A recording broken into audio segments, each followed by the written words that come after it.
ఏంటి సందీప్, ఏంటి ఏదో మాట్లాడాలని చెప్పేసి అన్నావు?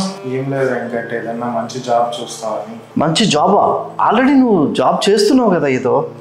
జాబ్ ఏముంది వెంకట్, సరైన శాలరీ లేదు, జాబ్లో సాటిస్ఫాక్షన్ లేదు, ఊరి నిండా అప్పులు, ఇంట్లో టెన్షన్స్, అసలు కష్టంగా ఉంది వెంకట్. ఇంకోటి ఏదైనా మంచి జాబ్ చూడవా?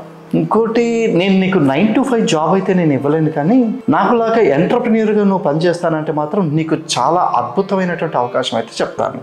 ఎంటర్ప్రినర్గా పని చేయాలి అంటే నా దగ్గర అంత పెట్టుబడి లేదు వెంకట్. పోనీ నువ్వు ఎంటర్ప్రినర్వే కదా, నీ దగ్గరే నాకు ఏదైనా జాబ్ ఇవ్వచ్చు కదా.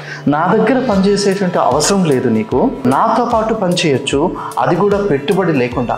కేవలం 900 రూపాయలు నువ్వు పెట్టుబడి పెడితే చాలు, అద్భుతమైన కెరీరు, ఫారిన్ ట్రిప్స్, ఇల్లు, మంచి కారు కూడా కొనుక్కోవచ్చు. కేవలం 900? ఎస్ ఇంత చేయవచ్చు. ఎస్. అదేలా?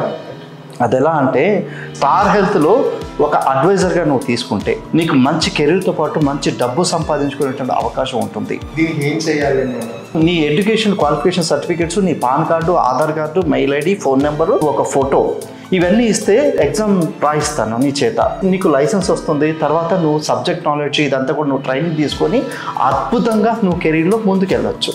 ఓకే, సో అప్పుడు నేను ఉన్న జాబ్ మానేసి ఇది డైరెక్ట్ ఇది చేసుకుంటే నీకులాగా నేను కూడా ఎదగొచ్చాను. నువ్వు నాకులాగా కష్టపడి పనిచేస్తాను, కమిట్మెంట్తో ఉంటాను అని అంటే మాత్రం తప్పకుండా నువ్వు జాబ్ వదిలేసి రావచ్చు. లేదా నేను మెల్లమెల్లగా స్టెప్ బై స్టెప్ ఎదుగుతాను అంటే మాత్రం నువ్వు అక్కడే ఉండి పార్ట్ టైంగా నువ్వు రోజులో కొంత టైం దీన్ని కేటాయిస్తే కనుక పార్ట్ టైంగా కూడా నువ్వు చేసుకోవచ్చు. పార్ట్ టైంగా కూడా ఈ జాబ్ చేయొచ్చు 100%. ఓకే, అంటే అది బెటర్ కదా. నా ఎగ్జిస్టింగ్ జాబ్తో పాటు ఇది కూడా చేసుకుంటే నేను రెండు వైపులా కూడా నాకు ఏ ఇబ్బంది లేకుండా వెళ్ళొచ్చు కదా. 100% చేసుకోవచ్చు. ఓకే అంటే అయితే నేను డాక్యుమెంట్స్ ఇస్తాను, నన్ను ఈ రోజే ఎగ్జామ్కి జాయిన్ చేసి ఎగ్జామ్ రాకొచ్చా? మంచి నిర్ణయం తీసుకున్నావు సందీప్, ఆల్ ది బెస్ట్.